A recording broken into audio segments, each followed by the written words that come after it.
Kettlebell training is one of my favorite ways to exercise, and the reason for that is because with one tool you can do so many things, such as improving your core strength, building upper body or lower body strength, improving your endurance, building muscle. It might also be something where you're rehabbing. The list can go on and on, but truly, in my professional opinion, I do believe that kettlebells do provide a lot of benefit to training, especially if you're over 40. Now, one of the things that a lot of people don't really know how to do is to create a workout or a program using kettlebells to not only get the benefits of it, but get the results that you're looking for, especially as we've aged. And so what I'm going to do today is I'm going to demonstrate an example workout of how I would write a program using kettlebells that's going to focus on not only mobility, core training, upper body and lower body. It's just going to build everything up. It's going to be fast, effective, but most importantly, it's going to be something that you can do in under 40 minutes.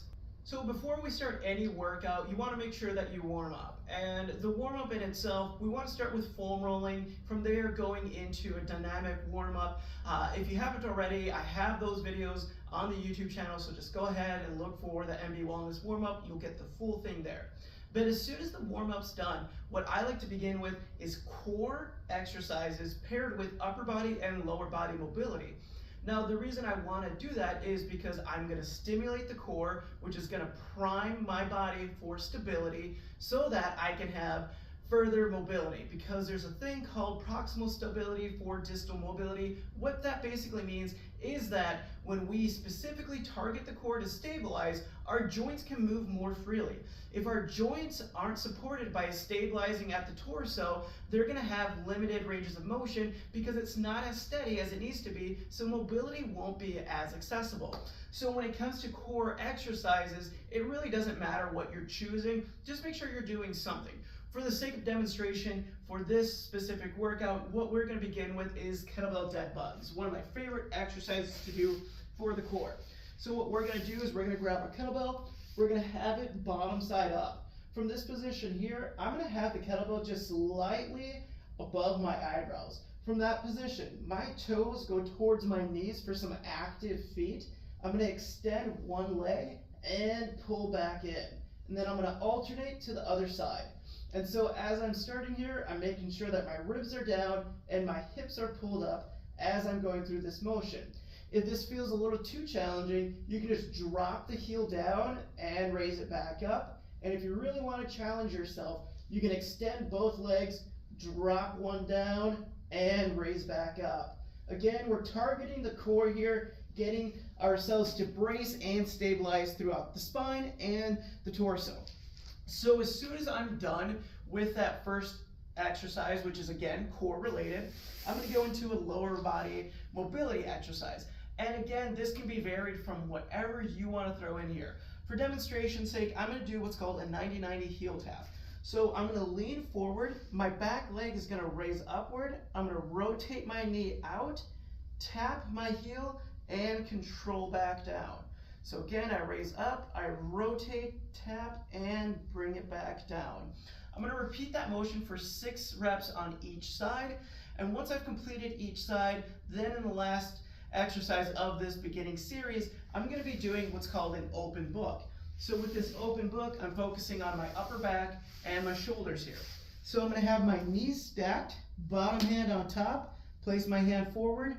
I'm going to keep my eyes on my hand as I reach back, and I'm going to bring it back to center. So I'm keeping my eyes focused on my hand as I reach back and rotating forward.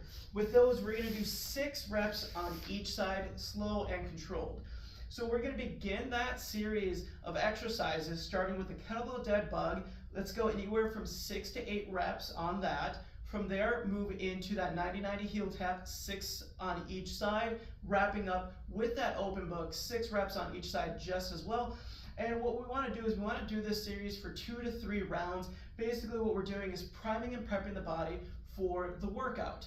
So now that we've finished up the core and mobility, we're gonna be ready to do the workout. And with the workout, I like doing 4 exercises that target specific movements and areas of the body, so that way we're doing a full body workout. And so the first thing that I like to start out with is a hip hinging motion, aka a deadlift, something that's gonna target the glutes and the hamstrings. So this is the lower back side.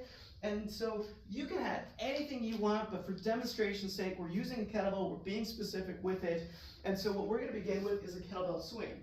So I start in a tall and tight position, lie bend in the knees, I reach those hips back. Now from here, I tilt the bell towards me, swing it back, and stand tall. Snapping through the hips, keeping the eyes and chest up throughout the movement. Now with those, we'll go 10 to 12 reps. From there, what we're gonna focus on next is an upper body pushing movement. And so with this, we're focusing on the upper front of the body, targeting the shoulders, and what we're gonna do is an overhead kettlebell press. So from here, I have my knuckles facing the ceiling, my elbow to the ribs. I'm gonna open the elbow up lightly, press the kettlebell overhead, then pull back down. So I press and I pull. I'm gonna repeat that movement for anywhere from 8 to 10 reps on each side. Once I've completed that, we're now gonna focus on the lower front side, aka the quads. And for this, what we're gonna do is a kettlebell goblet squat. So as I grab the kettlebell, bringing it right below my chin, I'm gonna start in a tall and tight position. As I squat down, think about this, bend at the ankle, the knees, and the hips. Drive your feet into the floor as you stand tall. So as I'm going through this motion, make sure that those knees are also pulling apart. That way you can get your glutes to activate a little bit more throughout that movement. As soon as I'm done there, remember, we're gonna be doing anywhere from 8 to 10 reps with those squats. Then we're gonna wrap up with the upper back. Now with the upper back, what we're gonna be doing is single arm kettlebell rows. So I'm gonna take a step back, keep a tall and tight position from here, shoulders down, elbows slightly pulls away from the rib cage as I'm rowing. And with those, we're gonna do 8 to 10 on each side. So the workout in itself is 4 exercises targeting all different parts of the body. The front thighs, the back thighs, the upper body, the upper back. And so what this is gonna allow you to do is allow you to have a full body workout where you target every area that you need. The best thing about it is you don't need to do that much. So with those rep ranges, play around with them.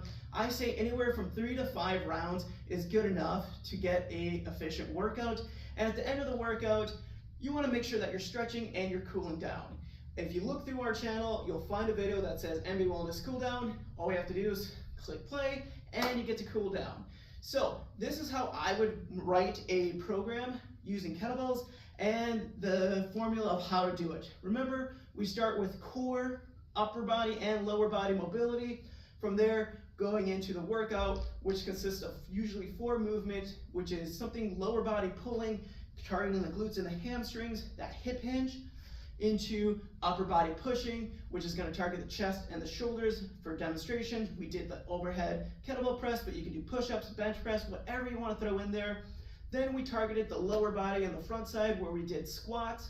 Again, you can add in whatever you want there, lunges, step-ups, reverse or split squats, whatever you want to do. Then lastly, we wrapped up with some upper body pulling motion, which was targeting the upper back. And so with those, you can substitute it for TRX rows, band rows, whatever it is. The formula is there. Just follow it, plug and play whatever you want. But for demonstration's sake, and just for my personal opinion, I really prefer doing kettlebell workouts this way. If you found this video helpful, please share it with a friend, and I'll see you in the next one.